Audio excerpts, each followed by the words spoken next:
Hi friends, welcome back to my channel.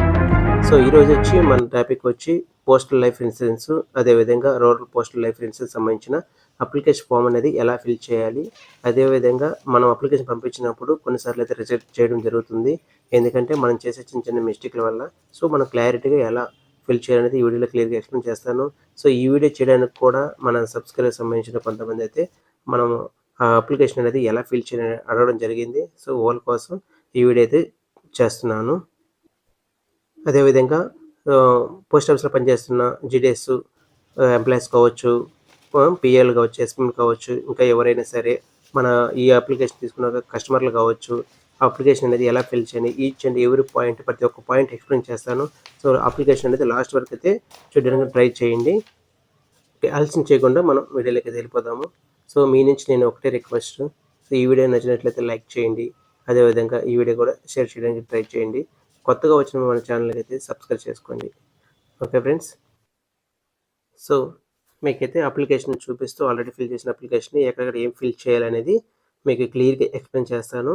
So ముందుగా మీరు application అయితే ఇది ఇప్పుడు వచ్చి rural postal life insurance application అయితే ఎలా ఫిల్ చేయాలి, అదేవిధంగా మనం ఏమైనా డాక్యుమెంట్స్ సబ్మిట్ చేయాలనేది క్లియర్గా ఎక్స్ప్లెయిన్ చేస్తాను.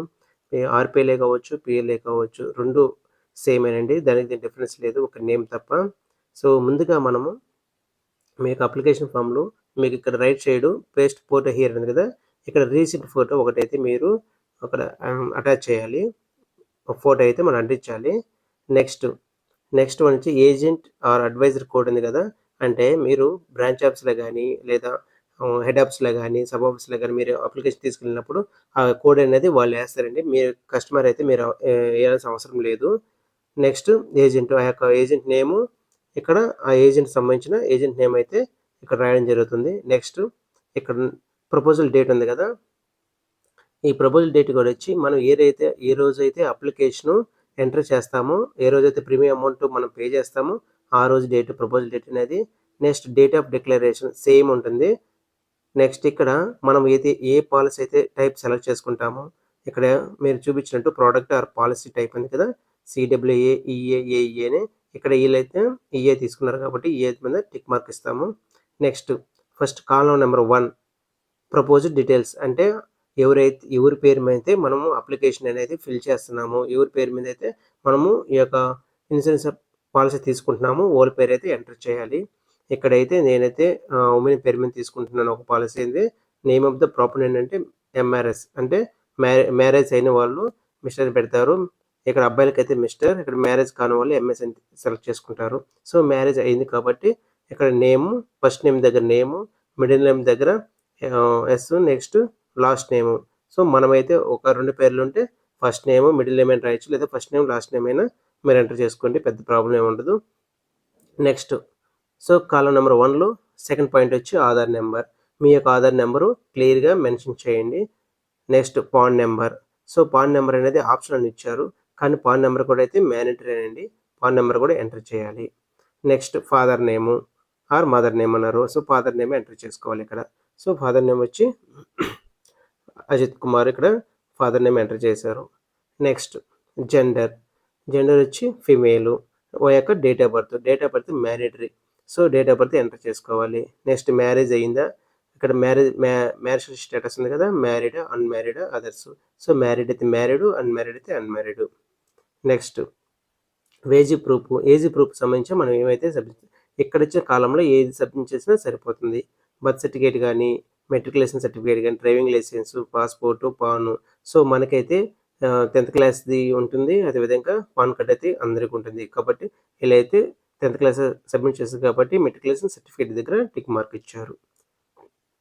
Next for female property only, ఇది ఓన్లీ ఫీమేల్కి మాత్రమే. ఒకవేళ అంటే ఉమెన్స్ ఎవరైతే అప్లై చేస్తున్నారో ఈ స్కీమ్ని, వాళ్ళకి పిల్లలు ఎంతమంది ఉన్నారు అనేది ఇక్కడ నెంబర్ ఆఫ్ చిల్డ్రన్ ఉంది కదా, వాళ్ళకి ఎంతమంది చిల్డ్రన్ అనేది ఇక్కడ మెన్షన్ చేయాలి.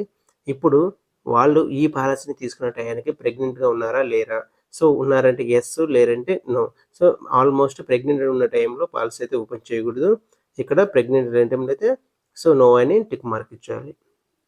నెక్స్ట్ కాలం నెంబర్ 2. సో 1 అయితే క్లియర్గా అయిపోయింది కదండి. నెక్స్ట్ 2 చూపిస్తే కాంటాక్ట్ డీటెయిల్స్, అంటే ఇక్కడ 2 కాలమ్స్ ఉంటాయి మనకి. Corresponding address and permanent address. మనం ఏంటంటే ఒక ఆధార్ కార్డ్‌లో ఒక అడ్రస్ ఉంటుంది. సో, మనం ఉండేది ఒక అడ్రస్ ఉంటదన్నమాట. సో, అలాంటి పర్పస్ టైంలో ఇక్కడ కరస్పాండ్ అడ్రస్ అంటే మన ప్రెజెంట్ అంటే ఈ యొక్క అప్లికేషన్ అనేది మీరు ఫిల్ చేసిన తర్వాత మీ పాస్‌బుక్ ఎక్కడికి రావాలి. సో, మనమైతే మన ఆధార్ అడ్రస్ అనేది మన నేటివ్ ప్లేస్ ఉంటుంది. మనము వర్కింగ్ చేసే దగ్గర ఏరే దగ్గర ఉంటాం కాబట్టి అక్కడ కమ్యూనికేషన్ అడ్రస్ ఉంటుంది. సో, ఎక్కడైతే లెఫ్ట్ సైడు కమ్యూనికేషన్ అడ్రస్ ఇవ్వాలి. పర్మనెంట్ అడ్రస్ అనేది మీకు మీ యొక్క ఆధార్ కార్డ్‌లో ఏ ఏ అడ్రస్ అయితే ఉందో యాజ్ ఇట్ ఈజ్‌గా ఇక్కడ ఫిల్ చేయాలి. సో, ఏం మార్చకూడదు. లేదు 2 ఒకటే ఉన్నాయంటే సో, 2 సేమ్ అడ్రస్ రాయొచ్చు. ఓకే అండి. అర్థమైందనుకుంటున్నాను. Next third one proposed occupation and income details. So, మీరైతే ఎంప్లాయీ అయితే ఎంప్లాయీకి సంబంధించిన ఆక్యుపేషన్ అయితే ఇప్పుడు ఎంప్లాయీ అయితే గవర్నమెంట్ ఎంప్లాయీ ఏ వర్క్ చేస్తున్నారో అది రాయాలి. నెక్స్ట్ అదే విధంగా ఒకవేళ హౌస్ వైఫ్ ఉన్నారు. సో, అంటే అన్‌ఎంప్లాయీస్ ఇది రూరల్ పోస్టల్ లైఫ్ ఉంటే ఆల్మోస్ట్ అన్‌ఎంప్లాయీసే అప్లై చేస్తారు. కాబట్టి ఆక్యుపేషన్ హౌస్ వైఫ్ లేదా ఫార్మర్ ఏదైతే అది. Next PAN number if any. So, PAN number అంటే పాన్ నెంబరు ఎంటర్ చేయాలి. నెక్స్ట్ మంత్లీ ఇన్‌కమ్ మీకు సంవత్సరానికి అంటే నెలకి ఎంతొస్తుంది? నెలకి ఎంతొస్తున్నది అంటే ఊరికే అప్రాక్సిమేట్‌గా ఎంతో కొంత. సో, మీరు అంటే అన్‌ఎంప్లాయీస్ కాబట్టి ఎక్కువ వేయొద్దు. మీకు ఎంత వస్తుందో మీకు మాక్సిమం అంటే మినిమమ్ ఎంతొస్తుంది అంటే రోజువారీ కూలీ లెక్కన మీరు కాలిక్యులేట్ చేసుకొని ఒక 2000, 5000 ఇక్కడ ఎంటర్ చేయొచ్చు. Next fourth column nomination details. ఇది ఈ ఈ యొక్క అంటే ఇదే కాదండి. మీరు పోస్ట్ ఆఫీస్‌లో కావచ్చు, బ్యాంక్‌లో కావచ్చు, ఎల్ఐసీ కావచ్చు, ఏదైనా సరే ఎక్కడ ఫిల్ చేసినా సరే నామినేషన్ అనేది చాలా చాలా ఇంపార్టెంట్. ఎందుకంటే మన తర్వాత మన యొక్క నామినీకి ఆ అమౌంట్ అనేది చేరుతుంది. అంటే మీ తర్వాత ఈ డబ్బులనేది ఎవరికి పోవాలి అని అర్థం నామినేషన్ అంటే. సో, నామినేషన్ అనేది కంపల్సరీగా మ్యాండేటరీ. మీరు ఆలోచించుకొని 1, 2 సార్లు ఎవరి పేరు రాయాలో వాళ్ళ పేరు కరెక్ట్‌గా రాయండి. మీరు చెప్పడం కూడా కరెక్ట్‌గా చెప్పాలి. నెక్స్ట్ ఆ నామినీ నేమ్ కూడా వీలైనంత వరకు వాళ్ళ యొక్క ఆధార్ కార్డ్‌లో నేమ్ ఎలా ఉందో చూసుకొని అలాగే రాయండి. ఎందుకంటే రేపు నామినేషన్ తర్వాత రేపు మీకేదైనా జరిగితే ఆ యొక్క నామినేషన్ ఎవరైతే ఉన్నారో వాళ్ళు ఇక్కడున్న పేరు, మీరు తెచ్చిన ప్రూఫ్ పేరు 2 డిఫరెంట్‌గా ఉంటే అమౌంట్ పెండింగ్‌లో ఉంటుంది. సో, మళ్ళీ దానికి తగ్గట్టు ఒక నోటరీ చేపించుకోవాలి.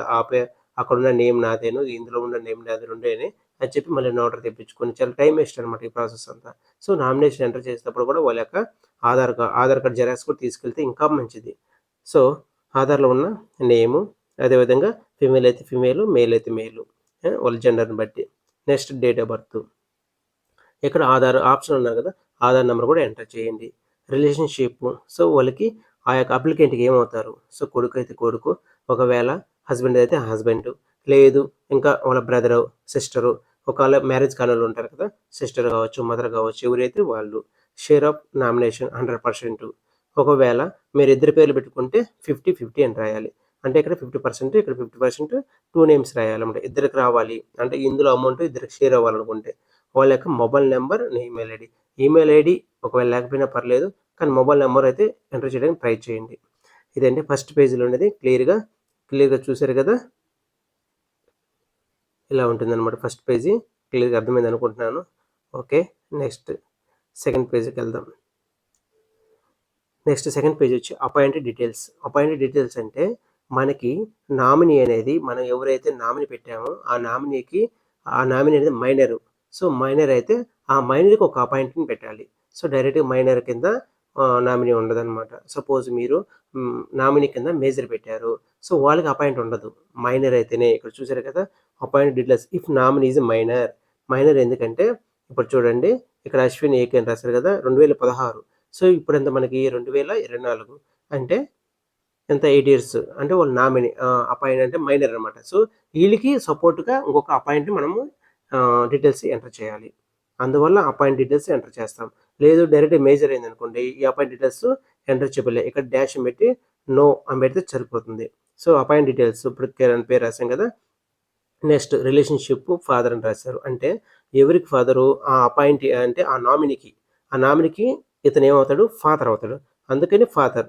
ఒకవేళ అక్కడ మేల్ అయిందనుకో పాలసీ హోల్డరు, ఇక్కడ మదర్ పెట్టారనుకోండి, ఇక్కడ లేడీ పెడితే అప్పుడు మదర్ అవుతారు. సో, ఎవరినైతే ఆ పాప ఆ పా వాళ్ళకి ఈ యొక్క నామినీకి ఈళ్ళేమవుతారని దాని మీనింగు. రిలేషన్‌షిప్ వచ్చి ఫాదర్, వాళ్ళ యొక్క date of birth. So, same ఇక్కడ జెండర్ కూడా మేలు. అదేవిధంగా మొబైల్ నంబర్. సో, ఇది appoint details. Appoint details nominee name minor అయితే అపాయింట్ డీటెయిల్స్ కంపల్సరీగా ఎంటర్ చేయాలి. ఒకవేళ పొరపాటు చేయకుండా మీరు అప్లికేషన్ పంపించినా రిజెక్ట్ చేసి మళ్ళీ రిటర్న్ పంపిస్తారు. నెక్స్ట్ ఇక్కడ particulars of beneficiary if policy is take under marriage women providence nominee such case are not allowed అన్నారు. సో అది మనకు అవసరం లేదు. నెక్స్ట్ 5th కాలం వచ్చి additional policy details if any. Suppose మీరు ఆల్రెడీ ఒక పాలసీ ఉన్నట్లయితే రెండో పాలసీ తీసుకుంటున్నారు కదా, తీసుకున్నప్పుడు ఫస్ట్ పాలసీ యొక్క ఎంటర్ అంటే ఆ పాలసీగా రన్నింగ్లో ఉంటే ఆ పాలసీ డీటెయిల్స్ ఇక్కడ ఎంటర్ చేయాలి. ఇప్పుడు పాలసీ నెంబర్, టైప్ ఏ టైపు, అది పిఎల్ఐయా ఆర్పిఎల్ఐయా, షమోజ్డ్ ఎంత, మెచ్యూరిటీ డేట్ ఇప్పుడు. సో దానికి సంబంధించిన డీటెయిల్స్ అయితే ఎంటర్ చేయాలి. ఇది ఫస్ట్ టైం అనుకోండి, మీరు ఎంటర్ చేయపిల్ల, మీరు డాష్ ఇచ్చి నో అని పెడితే సరిపోతుంది. ఆల్రెడీ మీరు ఒక 5 lakhs పాలసీ చేస్తున్నారు, సో అది ఇంకా మెచ్యూరిటీ అవ్వలేదు కాబట్టి ఆ పాలసీ ఎంటర్ చేయాలి. లేదు ఆల్రెడీ పాలసీ తీసుకున్నారు, అది కూడా మెచ్యూరిటీ అయిపోయింది, దాని డబ్బులు కూడా వచ్చేసాయంటే అది కూడా రాయాల్సిన అవసరం లేదు. రన్నింగ్లో ఉన్న పాలసీలు మాత్రమే రాయాలి. ఒకవేళ మీకు ఏం లేదు నో పెట్టేసేయండి సరిపోతుంది. నెక్స్ట్ ఇప్పుడు ప్రజెంట్ తీసుకున్న పాలసీలో నుంచి ఇక్కడ ఏజ్ అట్ మెచ్యూరిటీ అని ఉంది, ఇక పాలసీ టర్మ్ ఉంది, షమ్మోజ్డ్ ఉంది. ఇక్కడ షమ్మోజ్డ్ వచ్చి ఇది తీసుకుని ఫస్ట్ 10 lakhs చేశారు ఇల్లు. సో ఆర్పిఎల్ అయితే మ్యాక్సిమం 10 lakhs వరకు ఉంటుంది కాబట్టి 10 lakhs వరకు తీసుకున్నారు. ఈ 10 lakhsకి పాలసీ టర్మ్ వచ్చి 24 years పెట్టారు వీళ్ళు. అంటే వాళ్ళకి 50 వచ్చే వరకు, అంటే వాళ్ళ ప్రజెంట్ ఏజ్ ఎంత 26 అంతే కదా, 26 + 24 ఎంత 50, అంటే వాళ్ళ వయసు 50 వచ్చే వరకు 24 సంవత్సరాలు పెట్టుకున్నారు 10 లక్షలు. దానికి ఎంత పడిందంటే ప్రీమియం అమౌంట్ 3,344 రూపాయలు పడింది. ఇక్కడ లెఫ్ట్ సైడ్ ఉంది కదా, ఇది ట్యాక్స్ కూడి అనమాట. 3,404 రూపాయలు అనేది ఇది ట్యాక్స్ కాకుండా ప్రీమియం అమౌంట్. వాళ్ళ పేమెంట్ 3 క్యాష్ పెట్టుకున్నారు.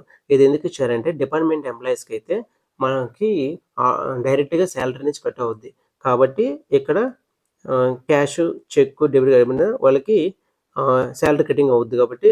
సో నార్మల్ పీపుల్కి ఏంటంటే మనకి శాలరీ కటింగ్ లేదు కాబట్టి క్యాష్ అని రాస్తాం. సో ఫస్ట్ టైం మనం ఏం పే చేస్తున్నాము, క్యాష్ ఇస్తున్నాం కాబట్టి ఇక్కడ క్యాష్ టిక్ మార్క్ ఇస్తాం. ప్రీమియం పేమెంట్ ఫ్రీక్వెంట్లీ, మంత్లీనా, క్వార్టర్లీనా, హాఫ్ ఇయర్లీ, ఇయర్లీ. సో మనకి ఈ 4 టైప్స్, ఈ 4 విధాలుగా మనం కట్టుకోవచ్చు. డైరెక్ట్గా ఇయర్లో కట్టుకోవచ్చు, హాఫ్ ఇయర్లీ కట్టుకోవచ్చు, క్వార్టర్లీ, మంత్లీ. వీటిలో కూడా డిఫరెన్స్ ఉండొచ్చు. సో మీరు మంత్లీ కడుతున్నారు కదా, మంత్లీ వచ్చి 3,344 రూపాయలు ఇంటూ 12 months వేసుకోండి. సో వచ్చిన అమౌంట్కి మీరు సపోజ్ ఒక 12,000 వచ్చింది అనుకుందాం, ఫర్ ఎగ్జాంపుల్ చెప్తున్నాను అండి. 12 నెలకి 1000 రూపాయలు లెక్కన 12 నెలలు 12,000 కడతారు. అదే ఇయర్లో కడితే 1,000 వరకు మీకు డిడక్షన్ అవుతుంది, రీబేట్ అంటారు దాన్ని.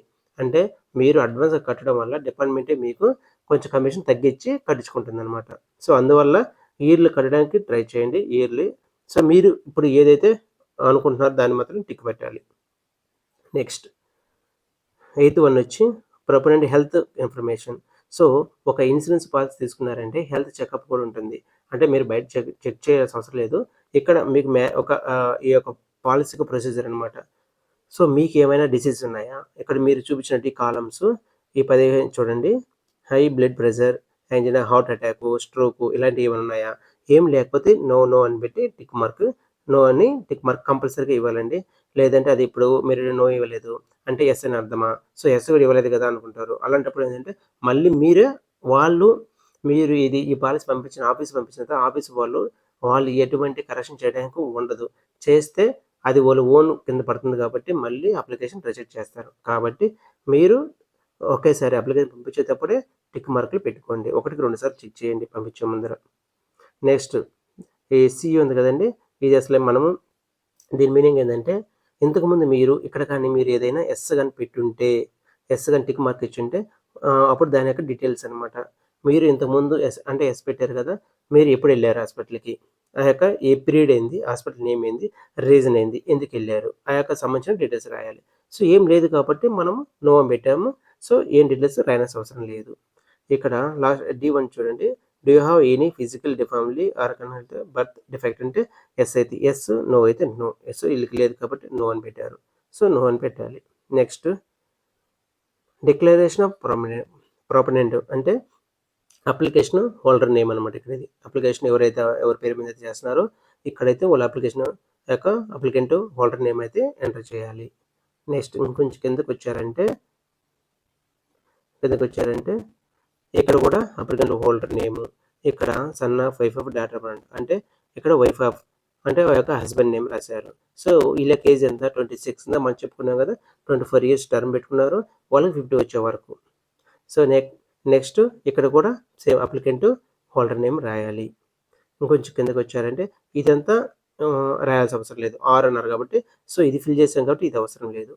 నెక్స్ట్ ఇంకొంచెం కిందకొచ్చారంటే ఇక్కడ thumb impression in case proposal is illiterate అంటే ఏలు ముద్ర గాని వాళ్ళు గాని అప్లై అంటే థంబ్ ఇంప్రెషన్ అంటే ఏలు ముద్ర ఉన్న వాళ్ళు గాని ఈ యొక్క పాలసీ తీసుకున్నట్లయితే అక్కడ ఏలు ముద్ర అయితే చేయాలన్నమాట.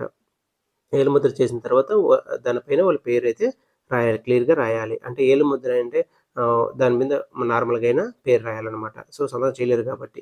సో ఇక్కడ ప్రాంప్ట్ అండ్ సిగ్నేచర్ అని ఉంది కదా! ఇక్కడైతే ఒకవేళ సైన్ చేసేవాళ్ళైతే ఇక్కడ సైన్ చేయాలి. లేదా ఇక్కడ చేసినా కూడా యాక్సెప్ట్ చేస్తారు. చెప్తున్నా. 2 దగ్గర సైన్ చేయొచ్చు. కానీ ఇక్కడైతే థంబ్ ఇంప్రెషన్ మ్యాండేటరీ అనమాట. ఒకవేళ ఏలు ముద్ర ఉన్న వాళ్ళైతే. లేదంటే సిగ్నేచర్ చేస్తే సరిపోతుంది. ఇక్కడ డేటు. సో ఏ రోజైతే అప్లికేషన్ ఫిల్ చేస్తున్నారో, ఏ రోజైతే ప్రీమియం అమౌంట్ కడుతున్నారో, ఏ రోజైతే అప్లై చేస్తున్నారో ఆ డేట్ మాత్రమే ఎంటర్ చేయండి. నెక్స్ట్ ఇక్కడ declares in case of propose illiterate or filled by the other person. ఒకవేళ ఏళ్ళ ముద్ర అంటే ఇల్లిటరేట్ అనమాట. ఇక్కడ ఏళ్ళ ముద్ర ఉన్న వాళ్ళైతే ఎవరైతే వాళ్ళు ఇక్కడ సిగ్నేచర్ అంటే విట్నెస్ కింద ఒకరైతే ఇక్కడ సిగ్నేచర్ చేస్తారు. ఆ యొక్క డిక్లేర్ నేము, ఆ యొక్క వాళ్ళ అడ్రస్సు. సో వాళ్ళు మాత్రం అంటే మీరున్న పరిధిలో అంటే మీ క్షేమంలోనే మేము ఈ అప్లికేషన్ ఫిల్ చేస్తున్నాము. ఈ డీటెయిల్స్ అన్నీ కరెక్టు అని చెప్పి అవన్నీ రాసి వాళ్ళకి ప్రూఫ్‌గా మనం సంతకం పెడతామనమాట. సో దీనివల్ల ఎటువంటి ప్రాబ్లమ్ ఉండదండి. Next declaration by the agent or sales person. So మీ దగ్గర ఎవరైతే పాలసీ కట్టిస్తున్నారో అంటే ఇప్పుడు సపోజ్ మీరు బ్రాంచ్ ఆఫీస్‌కెళ్లారు. బ్రాంచ్ ఆఫీస్‌లో అంటే విలేజ్‌లో బ్రాంచ్ ఆఫీస్ ఉంటుంది కాబట్టి బ్రాంచ్ ఆఫీస్‌కెళ్లారు. అక్కడ బీపీఎం గారు ఉంటారు. సో వాళ్ళకి మీరు ఇన్సూరెన్స్ పాలసీ అప్లై చేయాలని చెప్పినప్పుడు వాళ్ళ డీటెయిల్స్ రాసుకుంటారనమాట. అంటే వీళ్ళు మీ పాలసీని కట్టించారని దాని మీనింగు. సో వాళ్ళ యొక్క నేము, ఏజెంట్ నేము, ఏజెంట్ వాళ్ళకు కోడ్ ఉంటుంది. వర్కింగ్ అంటే వాళ్ళు ఆ ఊర్లో పని చేస్తున్నట్టు. వాళ్ళ క్యాడర్ ఏంది, బీపీఎం అయితే బీపీఎం పలానా ఊరు, పీఏ అయితే వాళ్ళ ఊరు. సో అదేవిధంగా అంటే ఎక్కడైతే వర్కింగ్ ప్లేస్ అనమాట. అది ఎంటర్ చేయాలి. Next date. ఇక్కడ ఆ యొక్క ఏజెంట్ యొక్క సిగ్నేచర్. నెక్స్ట్ మొబైల్ నెంబర్ కంపల్సరీగా ఉండాలండి. ఈమెయిల్ ఐడి ఉంటే ఎంటర్ చేయండి. లేదంటే రాయాల్సిన అవసరం లేదు. మొబైల్ నెంబర్ అయితే కంపల్సరీ ఏజెంట్‌ది. ఎందుకంటే సపోజ్ మీరు ఈ అప్లికేషన్ ఫిల్ చేసినప్పుడు మీ యొక్క నామినేషన్ డీటెయిల్స్ గానీ, లేదా డేట్ ఆఫ్ బర్త్ గానీ, పాన్ నంబర్ గానీ ఏదైనా మర్చిపోయినప్పుడు అక్కడ మీకు ఆఫీస్ నుంచి కాల్ వస్తుందనమాట. ఎవరికి చేస్తారు? ఏజెంట్‌కి చేస్తారు. ఇలా ఈ అప్లికేషన్ మీరు పంపించిన అప్లికేషన్‌లో కొన్ని డీటెయిల్స్ మిస్ అయ్యాయి అని చెప్పి వాళ్ళు కనుక్కోమని చెప్తారు. అప్పుడు మీకు అంటే ఇక్కడున్న పర్సన్‌కైతే మనకి కస్టమరు ఎందుకంటే దగ్గర ఉండి అప్లికేషన్ ఫిల్ చేసి ఆ యొక్క ప్రూఫ్స్ ఇచ్చేసి ఉంటారు కాబట్టి తెలిసుంటుంది. వీళ్ళు కాల్ చేసి డీటెయిల్స్ కనుక్కొని వీళ్ళు హెడ్ ఆఫీస్‌కి ఇన్ఫార్మ్ చేస్తారు. సో ఈజీగా అయిపోతుంది. అందుకోసమే అంటే ఏవైనా డీటెయిల్స్ మిస్ అయినా అన్నిటికి కాంటాక్ట్ చేయడానికి మొబైల్ నంబర్ అయితే కంపల్సరీగా అవసరం. నెక్స్ట్ ఇక్కడ మెడికల్ ఎగ్జామినేషన్ సర్టిఫికేట్. సో ఇదైతే మనం ఫిల్ చేసిన అవసరం లేదు. అది ఆఫీస్ వాళ్ళు చూసుకుంటారు. Next so notify medical officer ఇది అన్నీ అవసరం లేదు.